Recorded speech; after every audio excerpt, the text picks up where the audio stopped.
Hello everyone, welcome back to another video. Today in this video we are going to learn about how to sign in to AOL Mail on your Android device. But before moving on to our video, make sure that you have subscribed to our YouTube channel by hitting that subscribe button. Also turn on the notification bell so that you don't miss any videos from us in the future.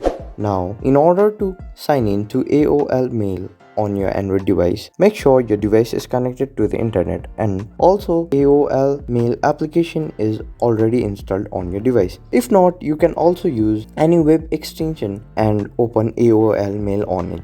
Then open the application. After opening the application, on the top left hand side of your screen you will see an icon of profile. Press there and then go to manage accounts. After pressing manage account, it will take you to another page and ask you to sign in. To sign in, either enter your username, email address or mobile number. After entering your email address, press next. Then it will ask you to enter your password. Then enter your password of the registered account. After entering the password, press the next button. Then you will be successfully logged in to AOL Mail on your Android device. So this is how you sign in to AOL Mail on your Android device. I hope today's tutorial video was helpful for you. If so, like this video, comment down in the comment box if you have any questions or feedbacks. We will be back soon with more tutorial videos. Till then, goodbye.